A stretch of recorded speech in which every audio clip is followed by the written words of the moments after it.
I'm Miranda Bolden. I chose to build my company Logicor in one of the world's leading science and technology business centers right here in Huntsville, Alabama. Successful entrepreneurs and innovators excel here, and now you get to meet them. Hear the stories that lead to their success and the secrets that will help you thrive right here on The Miranda Show.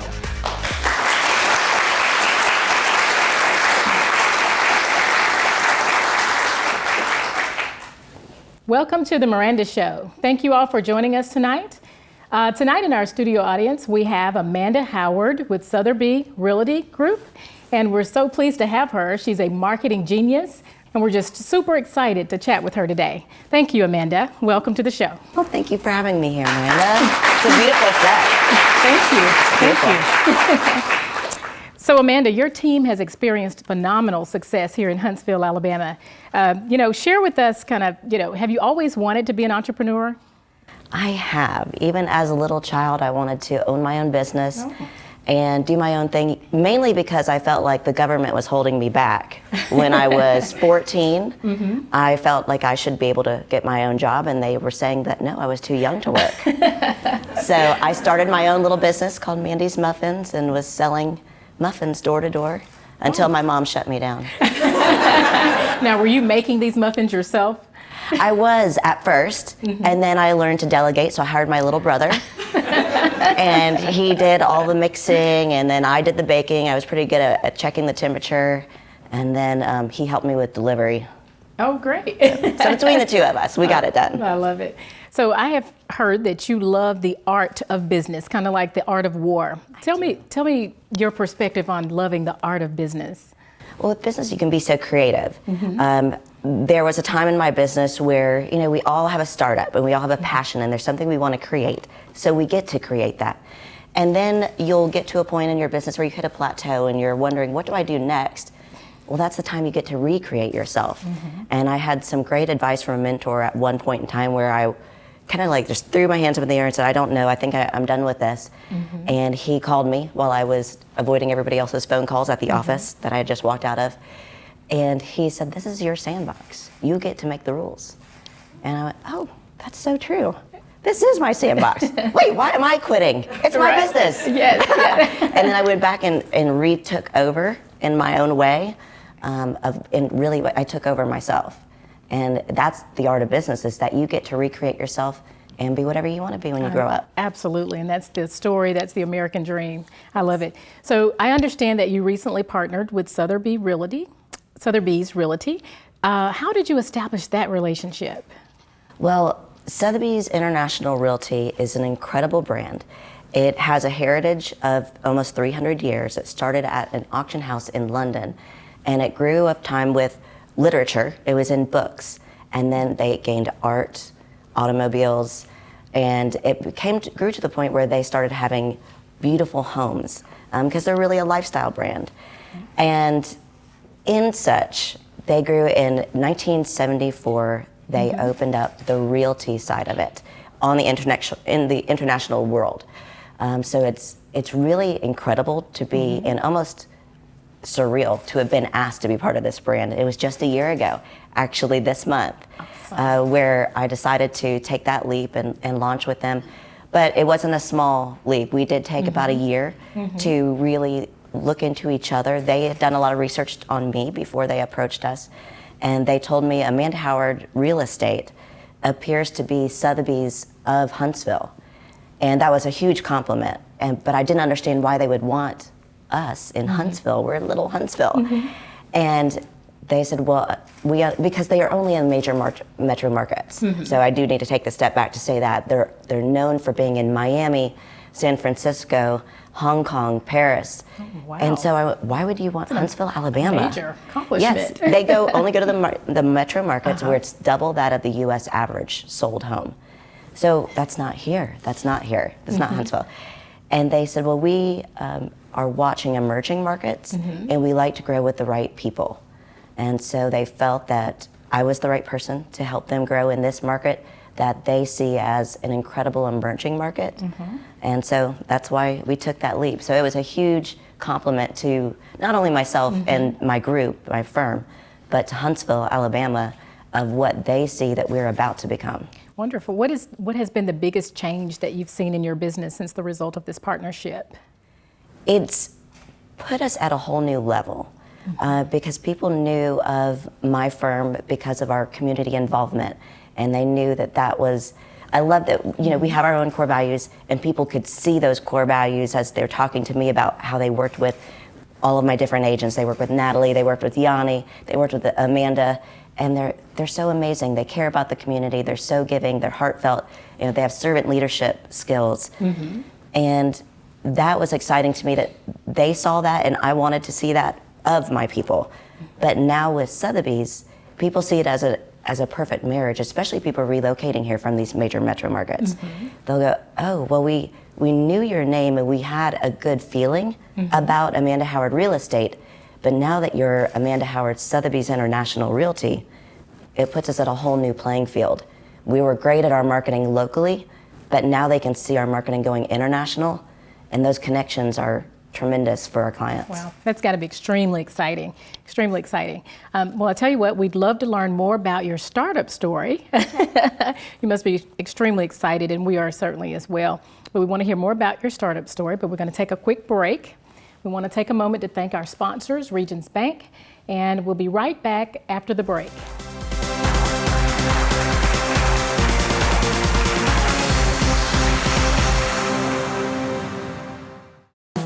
You probably don't spend a lot of time thinking about banking. You're probably more focused on living for today and planning for tomorrow. That's why Regions puts you first. We know there's more to you than your checking account. You're dreaming about a vacation home, or season tickets for your team, or finally taking those paddleboarding lessons. With our people, our tech, and our tools, we make your life easier because we get it. Some things are bigger than banking.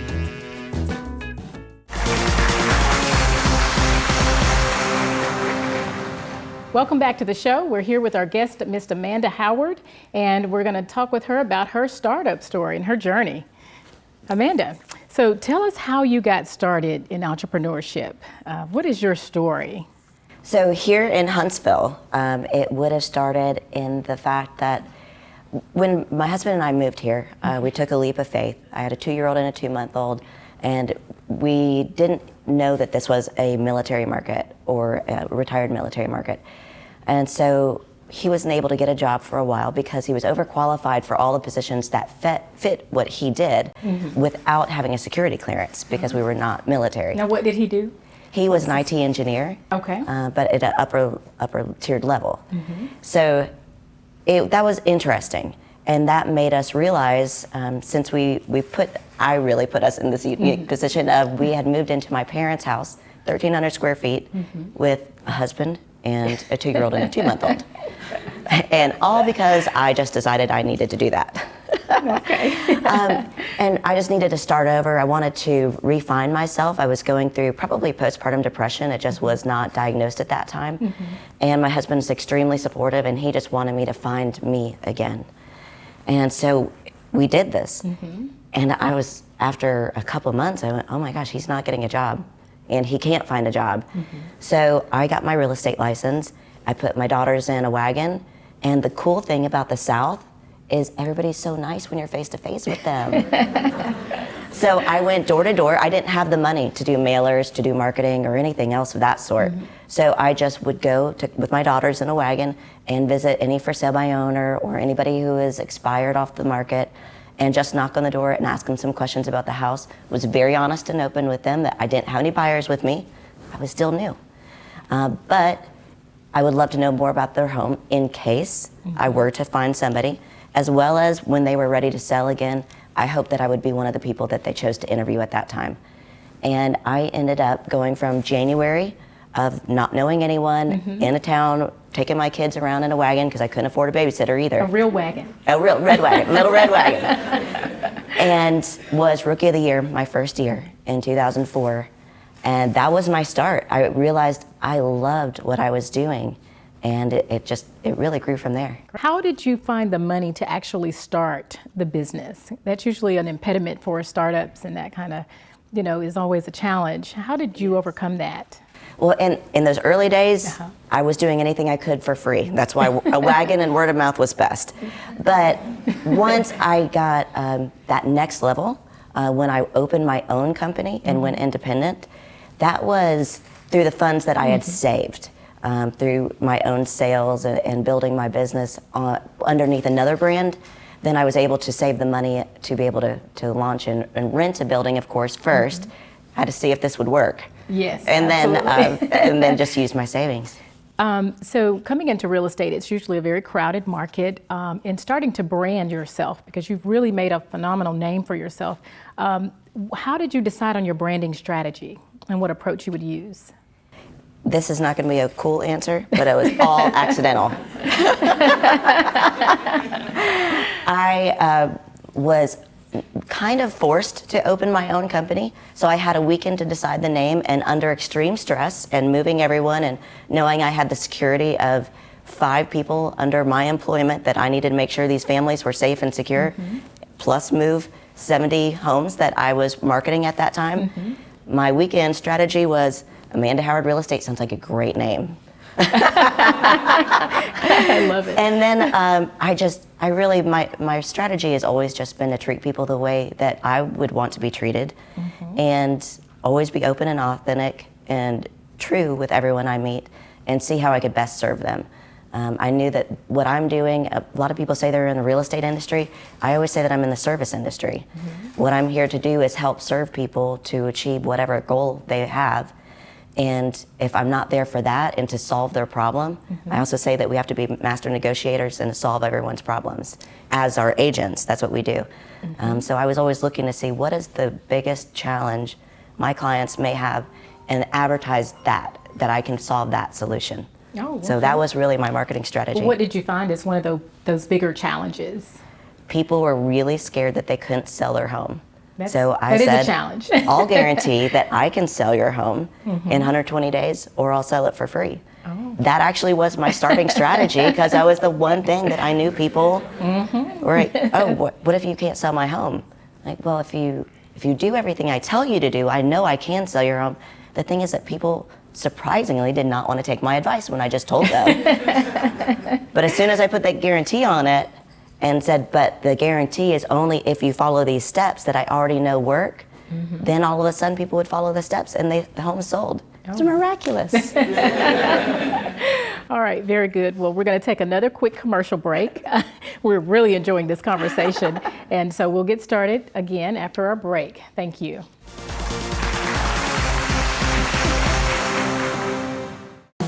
You probably don't spend a lot of time thinking about banking. You're probably more focused on living for today and planning for tomorrow. That's why Regions puts you first. We know there's more to you than your checking account. You're dreaming about a vacation home, or season tickets for your team, or finally taking those paddleboarding lessons. With our people, our tech, and our tools, we make your life easier, because we get it. Some things are bigger than banking.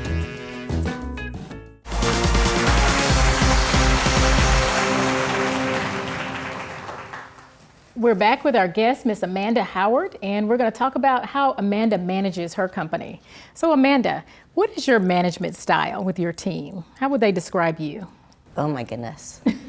I should have asked them this question. I know my desire is to always lead by example and lead with love, but I would say that they call me Mama Bear at the office, so they know I take what I do very seriously, and so I am fierce quite often. A lot of them say they love my strength and my tenacity, but I also want to be very understanding, and I hope that they always say that I am. Thankfully, I do have some amazing people who've been with me for a very long time, and tenureship is something that is very rare in the world of real estate. It's very often you see people jumping ship and going place to place. And just for example, my very first employee I've ever hired, Candy, she's still with me today. Oh, that's wonderful. And so I've got to say that I've got a really great team behind me. You can only be as good as your group of people that you gather with. Loyalty is good. And so I hope that that's what they say, is that I lead with love and and that I want to be that servant leader there for them, because I'm there to make sure that they're all taken care of and secure. Okay. How do you attract and retain your best folks? With such a market that we have, people tend to move from place to place often, not just in your industry, but in my industry and others. How do you attract and retain those key folks that you need to run a successful company? I find that people are attracted to the tribe that they want to be with. So we do talk about not only that we only want to attract and obtain people that are very serious about their careers, people that are full-time in real estate, but that they want to grow and they have that coachable heart. They understand that this is a service industry that we're in. Servant leadership is a must, and that they need to be open to constructive criticism so that we can all better each other. And they need to take that advice from each other. It should be self-managed, self-disciplined. I don't need to be the one to tell everybody what they're doing wrong. They should have their teammates be able to tell them, hey, you know, you're doing a great job here, but if you could adjust this, I think you could close better or serve better or be better. And so that's what we really look for when we're interviewing. And we do have a multi-step interview process, which is, again, something that makes us different. Usually if you just come in for one interview and you're hired at most offices. With us, it's a 4-step interview process, and we don't want everyone because we want to ensure it's a good fit. We don't want to put a round peg in a square hole. And we know we're not for everyone, and we're not looking for everyone. We're just looking for that specific agent who wants to excel and be professional and be the best of the best in order to run with the elite group that we expect to be. And that's why you're successful. I love that. So I understand you have a heart of giving back, and your philanthropy in the community is amazing. I understand recently you danced for Heels, and you're a pretty good dancer from what I hear. No, somebody lied to you. I did do Dancing with the Stars with Heels. It was the scariest thing I've ever done, because not only can I not dance, well, I can't dance because I have no rhythm. And it was so nerve-wracking. It's so scary. That was the scariest thing I've ever done in my life. I understand that you recently participated in Going Over the Edge. Yes, now that was fun. Now tell me about that. Kids to Love. It's a foundation that's near and dear to your heart. Kids to Love is an incredible group, and Lee Marshall, who started this organization, she raises funds for foster care, for children in foster care who need this additional help. But she not only teaches them, you know, helps them find families and their forever family, which is the ultimate goal, but technical trainings and how to be able to get a job. And then this next portion, the Over the Edge, is really focused around the teenagers, where sometimes that's harder for them to find that forever family. So they just need to understand that they're loved and that other people will mentor them and help them and take care of them. And we teach them training skills, professional skills, so that they can believe in themselves. That's what it really comes down to, that they're worthy to be able to have somebody invest in them and to start their own career, whether it's in a business or going into a technical field. And so she started this home that is specifically for teenagers, young ladies. I was going to say girls, but they're bigger than girls. So teenage young women, to be able to live in a safe environment and a place that is very supportive to them. And that's what this specific fundraiser is for, with wonderful. Over the Edge. Well, that's wonderful, and it's amazing. And for some reason, I'm not afraid of heights, even as short as I am. So just real I had no problem jumping over the edge. Just real quick, we have a few minutes left. Barbara Corchran, tell us how you became involved with her. That's a big deal. Yes, Barbara Corchran, who is one of the stars on Shark Tank. Yes. She started a real estate office in Manhattan, New York, has an amazing story of being a female entrepreneur who actually started as a secretary, and her husband cheated on her. And that'll motivate you, right? Yeah, she was motivated to say, you know what, I'm going to stop supporting you and your real estate company and go start my own. And she grew an amazing company, highly successful, sold that company, and then went on Shark Tank. One of my media advisors that I work with radio and television, works with her media advisors, and they said, we've got to get you two together. We somehow met, and anyway, they flew me out to New York. I got to meet her, and she loved my story. I really loved her crassness, and we just hit it off. It's been very exciting. I've learned a lot from her. That's amazing, and certainly a testament to your success. I want to thank you so much for coming to the show, and we appreciate those words of wisdom. I'm sure it'll help us and our audience. And I also want to let the audience know that Amanda has for you all a wine mug. So after the show, we'll be drinking wine. Thank you. Thank you for joining us. Stay tuned. After the break, we'll be back with Tom Todt from the Small Business Administration, Birmingham, Alabama. You probably don't spend a lot of time thinking about banking. You're probably more focused on living for today and planning for tomorrow. That's why Regions puts you first. We know there's more to you than your checking account. You're dreaming about a vacation home, or season tickets for your team, or finally taking those paddleboarding lessons. With our people, our tech, and our tools, we make your life easier because we get it. Some things are bigger than banking.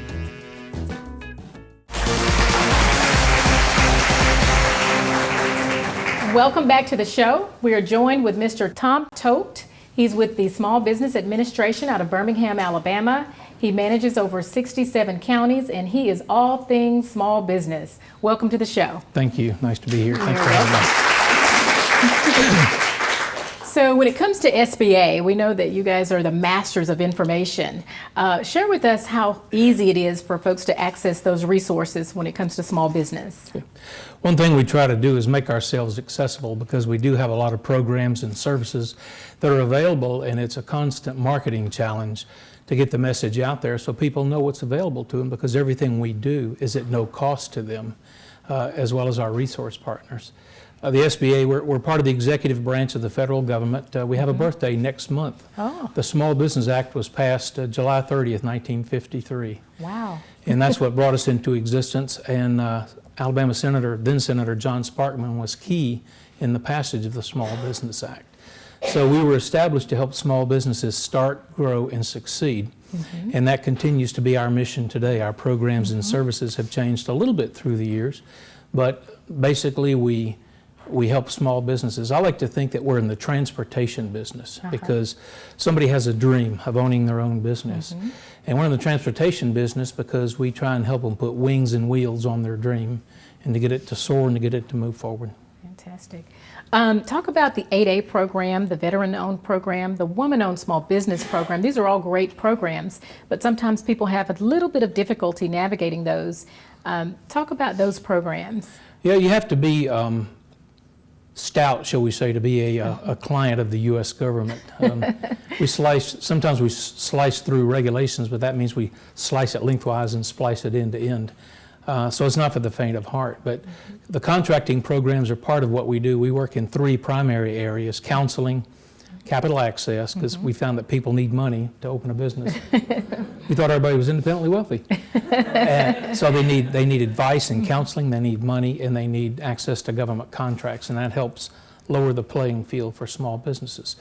By law, 23% of federal contracts every year are set aside for small businesses in those categories that you mentioned: woman-owned, veteran-owned, service-disabled, veteran-owned, 8A. Yes. The 8A portfolio is a special contracting category. So when a person achieves eligibility in that program, it's a 9-year program, and they can receive sole source awards, which means that you don't have to compete with another 200,000 people in the country that do the same thing. A lot of times we've read in studies that women and minorities have a difficult time with funding and financial resources. Talk about programs that are specific for that, for those groups, and how they could make the journey easier when looking for that funding. Okay. Any small business can use SBA programs and services, and we get a lot of calls. People say, what is a small business? Define small. And it depends on what you do in your business, because every business has a primary NAICS code, North American Industrial Classification System code, that defines what they do. So depending on their NAICS code, it's based either on their annual revenues or their number of employees. So for instance, if you're a soybean farmer, you can make up to $750,000 a year and still be considered small. And if you're a gold miner, you can have up to 1,500 employees and still be considered small. So any small business can use our programs and services. As far as the underserved markets, women, disadvantaged, we have, all of our programs are available to them, but then the contracting programs, they just have to apply for that status. And once they attain that eligibility, then they're good to go, and they still have to market themselves. We don't, we don't have a drawer full of contracts and we say, congratulations, you're in the program, here's a contract. So they still have to market themselves, but we assist them with that to get access to the contracts. I read something on the SBA website that said millennials are not starting businesses as fast as we once were. What do you think are some of the pitfalls and the reasons why they're not? I'm still trying to figure out millennials. I got the millennials in my family. And I'm a geezer, I'm old, so I don't know. They have, in many cases, a different mindset, different values than we do. And they do things differently. A lot of folks now start a business on their iPhone and run it from their iPhone. They'll do an app. I'm of the old school where it was brick and mortar and you did things a certain way. And they just move faster than that. Okay. Talk a little bit about the 3-year, 5-year look-back program. Where are we with that? I understand it's still seeking approval. Yeah. What are the thoughts on that? Okay, the 3-year and 5-year look-back has to do with evaluating the size of a business based on the annual revenues. So historically, we have taken 3 years and averaged the revenues. And then if there was a cutoff point there. So if it was above it, they didn't qualify, and if it was below, they did. And the 5-year view gives a better estimation of that, because you can have boom years and bust years in the business cycle. So they didn't ask me, but I think it would make more sense to have the 5-year look back than the 3. And as I understand, it's been posted on the Federal Register for comments. Okay, very good. I understand you have a lot of programs here in Huntsville, Alabama that people can take advantage of. Can you share with us where those are held and how often? Absolutely. The counseling that we provide, SBA has a great resource partner network. And I do want to say that the Alabama District Office is one of 68 district offices that SBA operates around the country. And I say that because a lot of folks have friends or family in other states that want to open a business. So the resources that are available here are available there as well. So for resource partners, we have 3 primary groups. We have the small business development centers. And in Alabama, those are hosted by the 4-year universities. SBA partially funds them, and there's a matching fund from the university. And then we have SCORE chapters, which is a group of volunteers. And these are folks who have been in business, or in many cases are still in business. And they want to give back, so they provide counseling and mentoring and training. Then the women's business centers. We have a great one here in Huntsville, the Catalyst Center for Entrepreneurship. And they run some great programs, a lot of live trainings. They do a lot at the Jackson Center. Different venues, Campus 805, we had one there not too long ago for hub zones. So they're a great resource partner, and because we're a tiny little federal agency, we have about 2,000 employees. And in the Alabama District Office, we have 8 employees to cover all 67 counties. So let's say it's a lot of counties per person. I can't do the math. So there's no excuse for not getting the help we need to start and grow our businesses. That's right. We're out of time. But I want to thank you so much for your advice to our audience, and I invite all of you to reach out to the SBA website and find the information that you need. Thank you so much for joining us. Thanks for watching our show today, and make plans to join us next week for another riveting conversation with leaders and innovators right here on The Miranda Show.